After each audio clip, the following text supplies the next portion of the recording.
Vamos falar da lei da dominância. Então imaginem, se só tivéssemos esta lei da geração, este círculo, não é? O que é que aconteceria? Pelas leis da física, isto iria começar a andar muito rápido. Estão a ver? Então não havia tração. Então por isso existe a lei da saúde da dominância, que é uma estrela, como vocês veem, em que uns elementos têm que dominar os outros para criar um pouco de atrito e esta lei da geração não andar em looping, está bem? Portanto, não criar velocidade demasiada. Então, vamos fazer a estrela.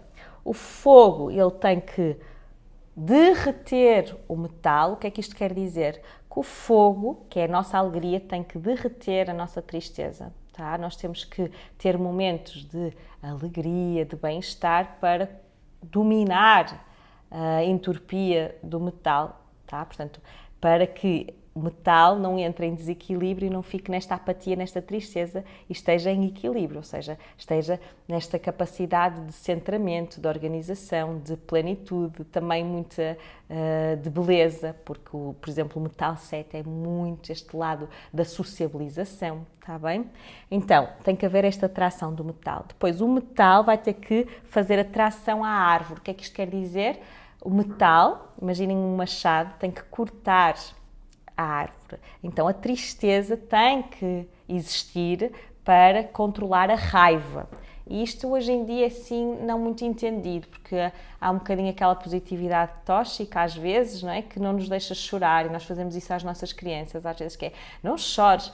E o choro muitas vezes acalma, não é muitas vezes, ele acalma a raiva. Tá? Eu devo realmente manifestar a minha tristeza, porque assim, à partida, vou-me sentir muito mais controlada na minha raiva. O que acontece é que muitas vezes eu reprimo a tristeza e automaticamente fico, mesmo eu até posso reprimir a raiva, só que ela fica contida, fica tudo lá dentro, tá? Porque isto não tem a ver tanto com a manifestação, mas tem a ver com aquilo que nós depois vamos causar em termos de órgãos internos. Como vocês sabem, cada uma destas emoções tem órgãos associados e depois, claro, começam a surgir as patologias mais orgânicas do que emocionais. Tá? Então, eu tenho efetivamente que sentir a tristeza porque isso vai-me ajudar a sentir raiva. Vocês nunca experienciaram isto, que é estarem assim muito chateados com alguém e de repente vem uma tristeza profunda, choram e parece que há uma calma, uma calmaria, e nesse momento de calmaria até vocês conseguem ter mais clareza, porque às vezes a raiva está-se a sobrepor e a tristeza vem para baixar essa energia que é muito mais ascendente. Faz sentido? Sim? Então, não evitem as vossas tristezas, porque depois é o que vemos aí, principalmente no trânsito. Ainda ontem anteontem, ia a caminho do Porto, ia eu a conduzir, fui ver a Maria Betânia, e então eu sou um bocadinho maçarica a conduzir. Ia eu na autoestrada, o meu marido ao lado, e acho que ia-me meter um bocadinho para o lado, para uma faixa, não sei. Lá o sujeito que estava ao lado lá achou que eu era horrível, não é? Que ele começou a apitar e foi-me a seguir assim um bocadinho ao lado para me fazer gestos obscenos, não sei o quê. Nitidamente é uma pessoa que não deve chorar muito porque ele estava ali com uma raiva muito contida, não é? Que depois quis expulsar numa situação ridícula como a do trânsito. Portanto, o trânsito serve para nós também medirmos, é um termómetro emocional também, ok? Portanto, já sabem, estas pessoas que estão... É porque, então, nos homens, isso é mesmo muito grave, nós dizemos ainda aos nossos meninos, tipo, não chores, um homem não chora. Imaginem a contenção de raiva que estas criaturas têm. Há mulheres que também têm, mas os homens ainda mais, culturalmente, ainda são mais reprimidos no choro. E o choro é extremamente importante, a tristeza que vem e esta lágrima vai, de facto, fazer com que haja um equilíbrio e o controle do elemento madeira, ou seja, vai soltar a nossa raiva e transmutar essa raiva. Depois temos a árvore, imaginem, a árvore, ela estrutura a terra, ela controla a terra. Então no Brasil, por exemplo, há muito desabamentos de terras por causa de haver um desmatamento, não é? Portanto, tiram as árvores e depois as terras aluem. Então é muito importante haver árvores para a terra estar fixa, unida, está bem? Então o que é que isto quer dizer em termos emocionais? Eu muitas vezes, imagina que a terra, ela é o arquétipo da mãe, que viaja na maionese e que tem preocupação excessiva.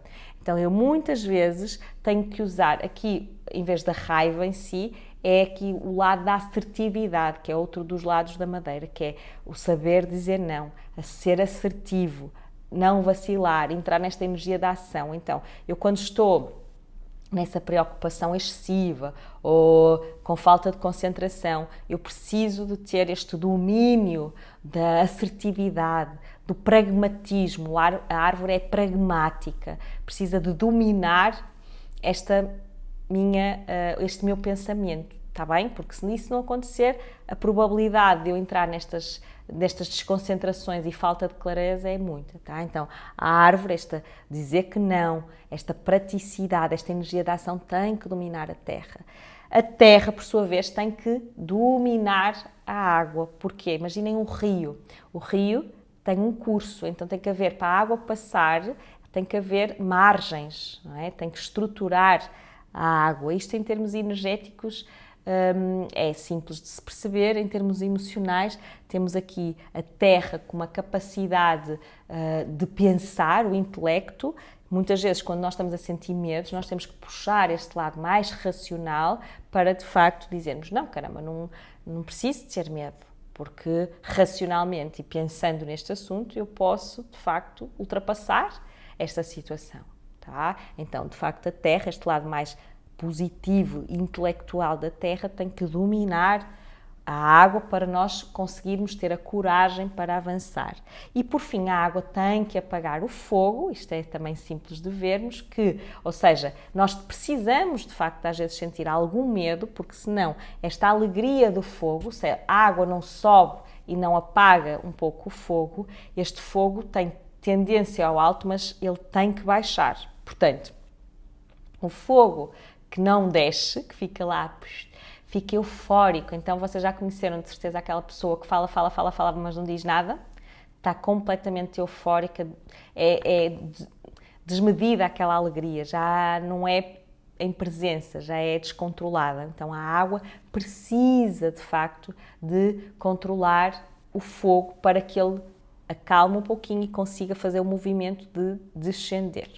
Então hoje esta aula foi bastante mais teórica. Isto eu costumo ensinar no meu curso profissional de Shiatsu e tenho, claro, lá uma profundidade muito maior, mas eu vim-vos aqui mostrar que efetivamente em termos de diagnóstico, de nós conhecermos o nosso paciente e ajudarmos ele a entender que de facto é possível nós chegarmos aqui a uma causa das doenças, porque lá está, o que acontece é que muitas vezes quando uma lei destas da saúde é desrespeitada, surgem leis patológicas, surgem leis da doença. E hoje não falamos das leis da doença. Portanto, cada uma destas leis da saúde tem duas leis da doença associadas. E então é estas leis que nós estudamos e que nos permitem fazer um diagnóstico completo, seguro, conseguimos entender realmente porque é que aquela pessoa nos está a pedir ajuda e conseguimos apresentar-lhe